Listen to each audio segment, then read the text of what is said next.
Welcome to the Radonc Smart Review CNS Cancer Series.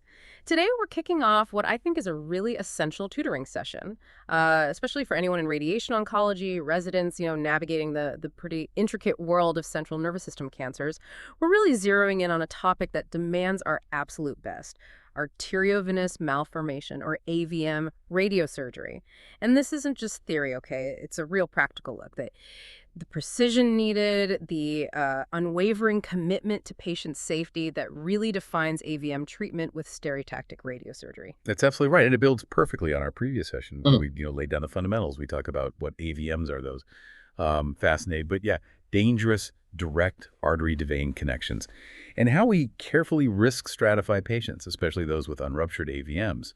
We spent a good chunk of time discussing trials like ARUB, how they've, reshaped our thinking and critically our decisions about intervention. We covered when radiosurgery isn't just an option, but often, the best path for certain patients. Absolutely. So building on that, today our mission is pretty clear. We're dissecting the four essential pillars of AVM radiosurgery. First, defining that target. With absolute unwavering accuracy. That's key. Second, picking the right dose, the optimal dose to actually achieve ablation. Third, how do we handle those challenging larger AVMs? They need a more nuanced approach. And finally, maybe most importantly, ensuring patient safety is paramount all the way through. And to make this really stick, we'll think through these pillars using our mini case study patient. Remember, the 30-year-old with an unruptured 2.5 centimeter Spetzler-Martin grade 1 AVM, left temporal lobe, who's chosen SRS. Exactly. And for this patient, like for every patient, every single decision, whether it's a tiny contour tweak or the final dose prescription, it's all geared towards one thing: maximize the chance of a complete cure while absolutely minimizing any potential risk of harming the healthy brain nearby. It's a delicate balance, a really high stakes one. And mastering that balance, that's what we're digging into today. Okay, let's unpack this. Quick recap on AVM basics first, focusing on why they're such a unique challenge, and then let's reconnect with our patient's specific situation. So, at its core, an AVM is, it's a fascinating but dangerous thing. A vascular anomaly. It's this tangled, chaotic core of abnormal vessels. We call it the nidus. Normally, right, arteries get smaller, become capillaries, then veins. But in an AVM, that whole capillary bed is just bypassed. Arteries dump straight into veins inside this nidus. It creates this high-flow, low-resistance shunt. And that's not just anatomy. It creates this dynamic system under weird pressure. Untreated, big risks, hemorrhage being the main one. Yeah, and what's really striking about AVMs, especially maybe compared to other things we treat in radon, Boynak, is the goal. We're not just aiming for symptom control or, local control. For an AVM, the goal is obliteration, a complete cure. We want to shut down that abnormal pathway completely, just erase it. For our 30-year-old patient, thankfully, unruptured, the main reason we're intervening is to stop that first potentially awful hemorrhage, and ARUB really drove that home.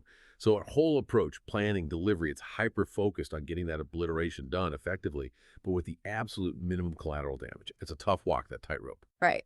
So just to lock in those patient details again, because they guide everything we discuss next. 30-year-old, unruptured, 2.5 centimeter Spetzler-Martin grade 1 AVM, and importantly, location. Non-eloquent left temporal lobe. Every single factor, age, rupture status, the grade, especially the location, they all shape our strategy, that non-eloquent location. It gives us a bit more wiggle room, maybe, on dose compared to, say, the brainstem. But still, the ultimate goal, non-negotiable, complete and safe obliteration. Okay, now let's dive into the SRS workflow. Simulation and target delineation. This is really where precision planning meets reality, and this is where meticulous prep directly impacts safety and effectiveness.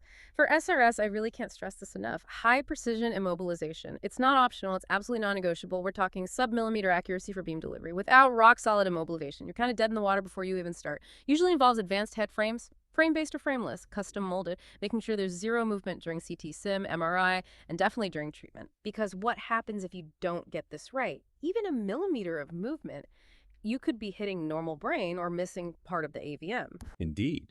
And that level of precision, it needs more than just a good head frame. It needs multimodal imaging fusion. This isn't just nice to have. It's absolutely critical for accurate planning. Foundational. We typically start with a high-res planning CT. That gives us the bone anatomy, the density info for dose calculation. Then we fuse in a high-res stereotactic MRI, often with an MRA sequence. MRI gives gorgeous soft tissue detail, right? Brain parenchyma, edema, initial look at vessels. And this is where it gets really interesting. Often a point of discussion, the conventional angiogram, the DSA, digital subtraction angiography. That plays an absolutely critical, almost irreplaceable role in AVM SRS planning. What's often tricky, especially maybe for residents starting out, is getting those fusions perfect, ensuring spatial alignment, minimizing distortion, especially marrying that dynamic DSA to static MRI and CT images. We often use fiducials or sophisticated registration software just to make sure every voxel lines up perfectly. You absolutely nailed it. The DSA is our secret weapon, our gold standard for AVMs. When we talk about defining the target volume for an AVM, the rule is crystal clear, like etched in stone. The gross tumor volume, the GTV, for an AVM is the nidus only. We are not, I repeat, not targeting anything else, just that tangled core of vessels and nidus. That's the bullseye. And that's precisely why the DSA is so vital, that nidus, that abnormal vascular core. Yeah. It's just visualized best on the angiogram. Unequivocally, the DSA gives you a dynamic picture, real-time flow through the alpha formation. It vividly shows the feeders, the nidus itself, and those critical draining veins. This dynamic view lets us pinpoint the actual abnormality we need to treat, often way clearer than MRI alone can. MRI is great for context, right? Yeah. Seeing aneurysms, old hemorrhage. But for delineating the nidus itself, DSA is still the definitive standard. It's like seeing the river flow versus just a picture of the riverbank. Okay, critical clinical pearl time, and this is one you absolutely have to lock in. Explicitly state, and more importantly, ensure that feeding arteries and draining veins are not in your target volume. It's a common trap, especially early on.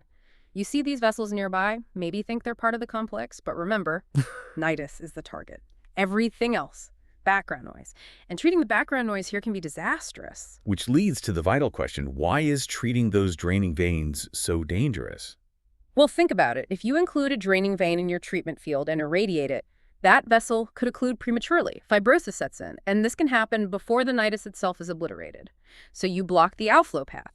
You suddenly create venous hypertension. Pressure skyrockets inside the malformation, and that sudden pressure spike, it can trigger a hemorrhage, turning your preventative treatment into an immediate, potentially life-threatening emergency. So meticulously excluding draining veins. It's not just good practice, it's an absolute safety imperative. Right. And given that precision target delineation delivery for AVM radiosurgery, we typically use a 0 millimeter margin, which means our GTV, that precisely drawn nidus, becomes our planning target volume, our PTV.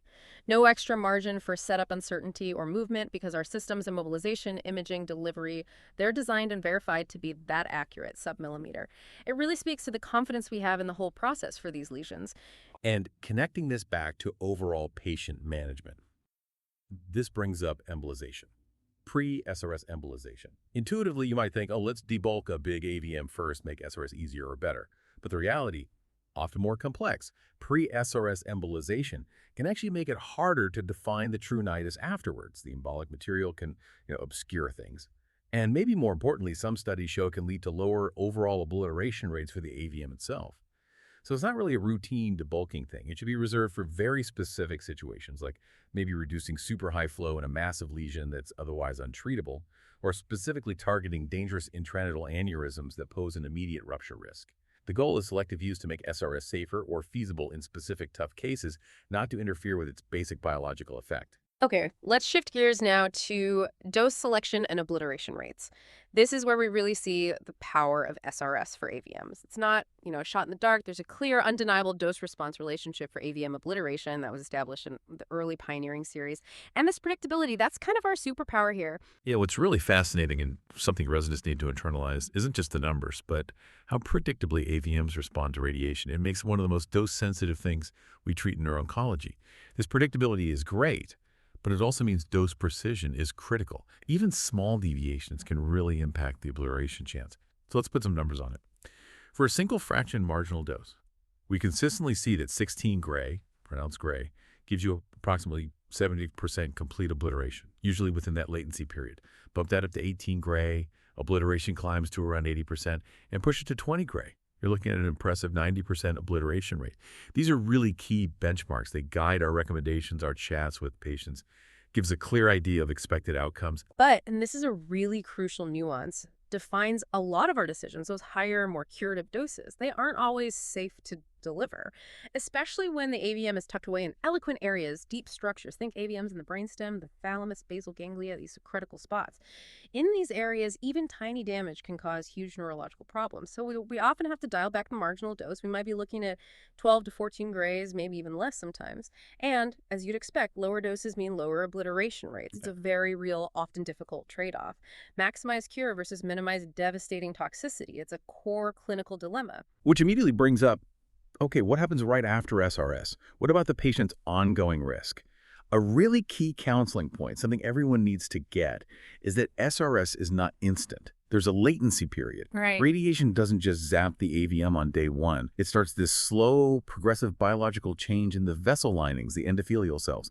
This leads to gradual vessel wall thickening, collagen gets laid down, intimal hyperplasia, and eventually thrombosis and obliteration, shutting off the flow. It's a biological process. It takes time to fully mature. Yeah, think of it like planting a tree. You don't get apples the next day, right? It takes seasons, maybe years, for it to grow, mature, bear fruit. Similarly, radiation triggers these microscopic changes in the AVM vessels, but it takes a good while, typically 2 to 3 years, for those changes to fully mature into complete obliteration. You get that vessel wall thickening, thrombosis.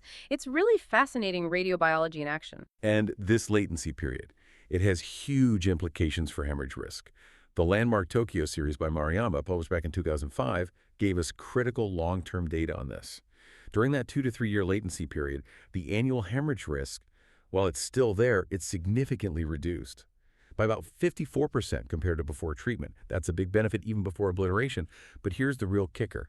After you get angiographic confirmation of complete obliteration, meaning the AVM is definitely gone, the risk drops by a remarkable 88%. It approaches the risk of the general population, which is why follow-up is just so vital. Yeah, that Maruyama data really highlights why confirming obliteration is so critical. And for confirming it, remember this: catheter angiography, DSA, is still the absolute gold standard. MRIs are great for monitoring, right? Looking for treatment changes, early signs of obliteration, but only a DSA can definitively prove that the AVM is completely shut down. MRI might miss tiny residual shunts. We typically do that definitive DSA at the 3-year mark post-SRS. Gives enough time for the full biological effect to happen. Okay, let's switch focus now to those special cases, the large AVMs. Often more challenging. Here's the basic problem. You just can't safely blast a large AVM with a high curative single fraction dose. When we're talking lesions bigger than, say, 3 to 4 centimeters or volume over maybe 10 to 14 cc cubic centimeters, the amount of normal brain that would get hit with a high dose is just too much. The risk of causing severe radiation necrosis, it just skyrockets, far outweighs the potential benefit of a single shot. Right. So what do we do? What are the alternatives for these bigger ones? One pretty elegant solution, widely used, is volume-staged radiosurgery. It's a sophisticated approach. You don't treat the whole large nidus at once. Instead, during planning, you digitally divide it into multiple smaller segments, spatially distinct. Then each of these smaller segments gets treated with a high ablative dose of SRS, but, and this is key, in separate sessions, spaced out by weeks or months. This lets the normal brain tissue around each treated segment recover and repair between sessions. It really helps mitigate the toxicity risk. Now, what's important to tell patients is that while this lets us treat large AVMs safely, obliteration rates are typically lower than for small single fraction ones, often in the range of, say, 30 to 70%. It's due to the biology of bigger lesions and the challenge of perfect coverage over multiple sessions. Another option, though maybe less common, is dose-staged radiosurgery. With this technique, instead of splitting the nidus up spatially, you treat the entire nidus with an initial subcurative dose. First SRS session. The idea is to kind of kickstart the biological changes across the whole thing without hitting acute tissue tolerance limits. Then, later on, usually months later, a second SRS treatment is given to that same whole volume, trying to get a cumulative biological effect strong enough for obliteration. But outcomes with dose-staged SRS, they're generally seen as more variable, less predictable than volume stays. So it's a more nuanced decision. It really depends on the specific AVM and the team's judgment. Okay, so we've hit precision targeting, dose selection. Now let's turn to maybe the most critical pillar, patient safety. Specifically, how we use the V12 rule in practice. When we talk AVM radiosurgery, the main dose-limiting toxicity, the thing that really keeps us up at night, is radiation necrosis, damage to the surrounding normal brain. And this is exactly where the landmark evidence from the Flickinger V12 paper comes in. Huge contribution. Published by Dr. Flickinger and his group, this work gave us a critical evidence-based metric. We still rely on it heavily today to predict the risk of symptomatic radiation necrosis after single fraction SRS. It truly revolutionized how we think about safety in neuroradiosurgery. So what exactly is the V12? It's actually pretty straightforward, but incredibly important. V12 stands for the volume of normal brain tissue, measured in cubic centimeters, or cc, that receives 12 pronounced gray or more in a single fraction. It's not just about the dose to the target, it's about the dose spill into the healthy brain around it. It's our immediate red flag for potential collateral damage. Right. And this V12 metric, it's a key planning constraint, something we check meticulously on every single SRS plan. The really robust finding from Flickinger's work is this. Keeping that V12 below 8 to 10 cubic centimeters, or cc, is consistently linked to a low risk of symptomatic radiation necrosis. If your V12 starts creeping above that threshold, the patient's risk starts climbing significantly, often quite dramatically. What's so powerful about this metric is how reliably predictive it is across different AVM sizes and locations. It gives us this universal safety benchmark, lets us deliver high doses responsibly. We're not just looking at a number, though. We're actively modeling that dose fall off in 3D, using complex inverse planning to shape the beam perfectly to the nidus while making the dose drop off super fast in the surrounding normal brain. And it's absolutely crucial to remember, risk isn't just about the raw volume, the number of cc's. Location matters. Hugely, maybe even more so. Eloquent brain areas, those critical spots for motor, language, vision, cognition, like the brainstem, thalamus, basal ganglia, optic pathways, they are much, much more sensitive to radiation than, say, a quiet bit of temporal lobe. So a V12, I don't know, 5 cc might be totally fine in the temporal lobe, but that same 5 cc V12 could be completely unacceptable, frankly dangerous, if the AVM is right in the brainstem. Even if the number itself is technically within limits. Requires real clinical judgment, looking beyond just the raw number. And what if, despite our best planning, radiation necrosis does happen? How do we manage it? Well, most radiation-induced changes, the swelling, the edema, they often cause symptoms like headaches or maybe focal deficits. These are usually managed pretty well with corticosteroids. Steroids reduce inflammation, swelling. However, for those tougher cases, necrosis that's refractory to steroids, meaning symptoms hang around or get worse even with good steroid treatment, we do have good evidence for using bevacizumab. Pronounced bevacizumab, it's a monoclonal antibody targeting VEGF, vascular endothelial growth factor. VEGF is thought to play a big role in necrosis by making vessels leaky, so bevacizumab can really help reduce that edema, often improving symptoms. It's become a critical second-line therapy for patients who need it. All right, perfect time to shift to some high-yield clinical pearls. Let's really cement these core concepts. These aren't just summaries, they're the practical bits, the nuances that can make a real difference day to day. Pearl number 1. And watch out for this trap, especially when you're starting out. The target volume for AVM radiosurgery is the nidus only, confirmed on angiography. Absolutely do not include feeding arteries or critically draining veins. Remember why. Irradiating a draining vein can cause premature occlusion, potentially catastrophic hemorrhage, before the nidus goes away. Stick to the core problem. And to help you lock in those critical elements, think NDLV. That stands for nidus only, dose response, latency, and V12. Simple mnemonic, powerful checklist. Okay, pearl number 2. There's that clear, predictable dose-response relationship for AVM obliteration. Get these numbers in your head. 16 gray yields roughly 70% obliteration. 18 gray aims for about 80%. And 20 gray gets you around 90%. Predictable rates are key for planning and counseling. Pearl number 3, large AVMs. Generally bigger than 3 to 4 centimeters or maybe 10 to 14 cc volume. A high curative single fraction dose, usually unsafe, too much risk of necrosis. Instead, these often get managed with volume-stage radiosurgery. Split the nidus, treat in segments over time to manage toxicity. Lets us treat otherwise untreatable lesions, but yeah, usually with lower overall obliteration rates. And pearl 4, straight safety focus. Mitigate radiation necrosis risk using the V12 constraint.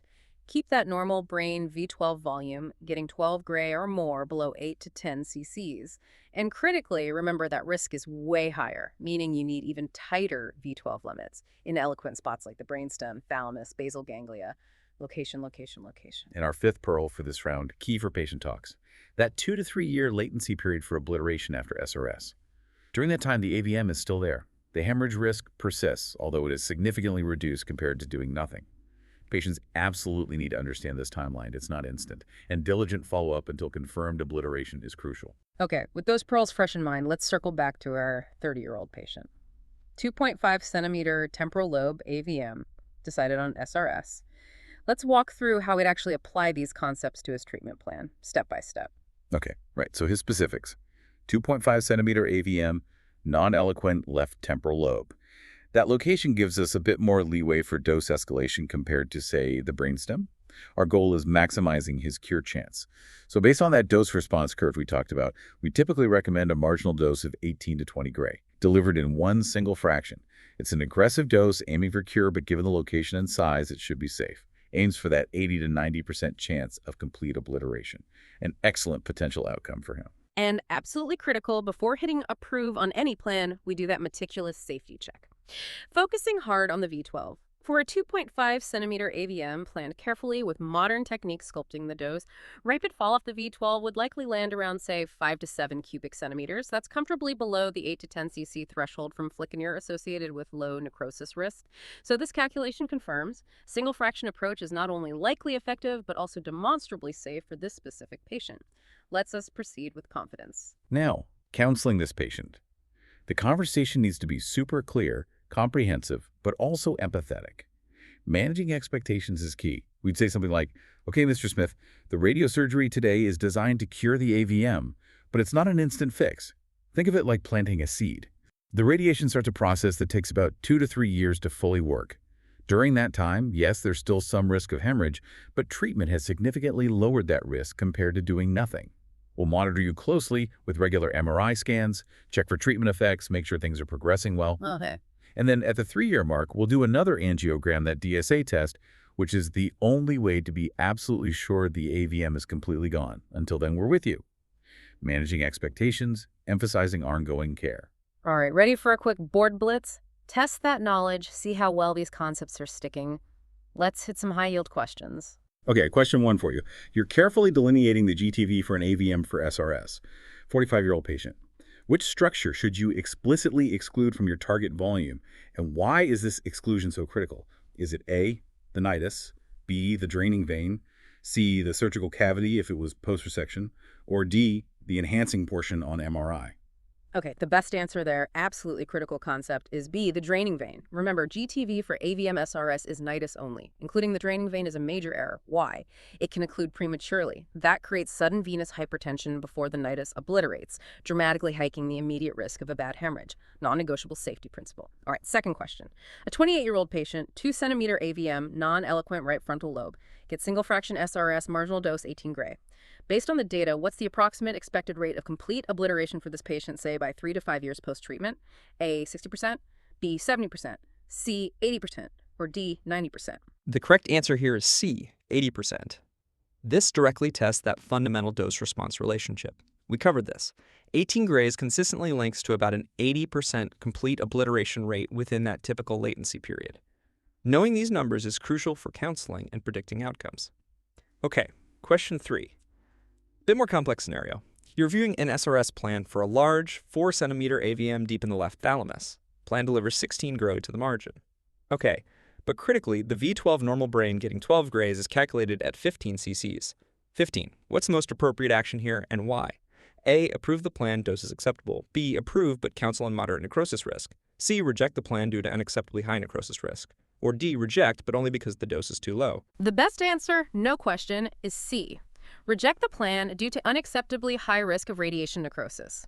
This plan screams danger for 2 reasons. First, V12 of 15 cc's, way above that 8 to 10 cc safety threshold. Second, the location. The thalamus, highly eloquent, extremely radiation-sensitive, deep brain structure. That combination, way too high V12 in a super sensitive spot, means an unacceptably high risk of severe, symptomatic, possibly debilitating necrosis. This plan is unsafe as is. It needs major replanning, probably pushing towards a staged approach or maybe reducing the dose significantly. Really highlights why constraints matter so much in sensitive areas. Okay, now let's just briefly touch on some areas where, the science is still evolving, where clinical decisions get a bit more nuanced, where the literature keeps pushing our understanding. The learning never really stops here. Yeah, one really fascinating, constantly debated area is the exact role of pre-SRS embolization. We know it's generally not for routine debulking. But when is it truly helpful? The discussion keeps circling around specific scenarios, like maybe in those really large high-flow AVMs. Embolization might cut down the flow, maybe make subsequent SRS safer by reducing early venous issues. It's also strongly considered for targeting specific intranatal aneurysm seen on angio-Edgar.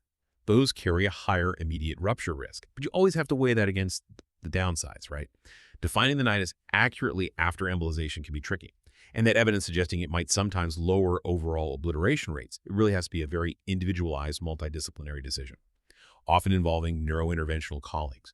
What are the latest trials telling us long-term? Are there specific AVM types where it's clearly bad, others where it's clearly good? These questions keep shaping things. Right. And speaking of large AVMs, that decision between volume stage versus dose stage SRS, still an active discussion, evolving strategies. Both are ways to safely get radiation to bigger volumes, but like we said, outcomes can vary, and picking the right patient is key. When do you confidently decide to split the nidus into segments, let tissue recover between fractions, versus trying to treat the whole thing with a lower initial dose plus a boost later? It depends on so much. The AVM shape, exactly where it is near critical structures, any prior treatments, patient's overall health, can they tolerate multiple sessions? The literature keeps evolving, trying to refine indications. Ongoing studies are trying to clarify which approach gives the best long-term obliteration with okay toxicity for specific types of large AVMs. Definitely not one size fits all. And finally, just a quick but important word on bevacizumab, beva-SIH-zumab for radiation necrosis. Its role is becoming much clearer, especially for steroid refractory cases.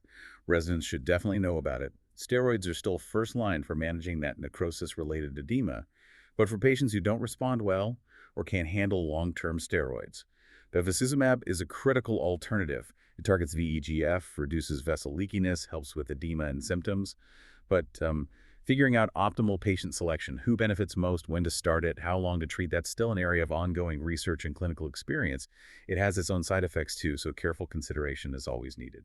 Yeah, so as we start to wrap up this pretty detailed tutoring session, let's just quickly recap the absolute key takeaways. Consolidate everything, reinforce the critical points. First off, can't say it enough. Precise target delineation. Focus solely on the AVM nidus. Rigorously, absolutely rigorously exclude feeders and especially draining veins. Prevents dangerous complications. Second, we went deep on that evidence-based dose-response curve. Remember the numbers. 18 to 20 gray are our targets for hitting high obliteration rates. Data-driven approach is fundamental here. Third, those challenging larger AVMs, generally over 3 to 4 centimeters. Single fraction high dose is usually unsafe. Strategies like volume-staged SRS are crucial, allows treatment, but often with different expected obliteration rates. And fourth, safety central. The V12 constraint helps mitigate radiation necrosis. Keep that normal brain volume getting 12 gray below 8 to 10 cc's. And be even more careful, tighter constraints in eloquent brain regions. Finally, remember patient counseling. Be clear about that 2 to 3 year latency period for obliteration after SRS. Vital they understand the risk, though reduced, persists during this time, and confirming obliteration takes time and that final DSA. So here's a final thought for you to chew on. Considering how fast our understanding of AVM biology is evolving, plus advanced imaging like 4D angio, AI, and planning, how might we get even better at predicting obliteration success and toxicity risk? Maybe moving beyond just volume and dose metrics in the future. Something to think about as you continue learning. Today, we've definitely covered a robust, evidence-based framework for AVM radiosurgery planning, dosing, managing risks. Thank you so much for joining us for this comprehensive tutoring session in CNS radiation oncology. And don't forget, you can complete practice oral boards, find more in-depth learning at radoncsmartlearn.com. That's radoncsmartlearn.com. And subscribe to Radonc Smart Review for our next episode in the CNS Cancer series. Thanks for tuning in.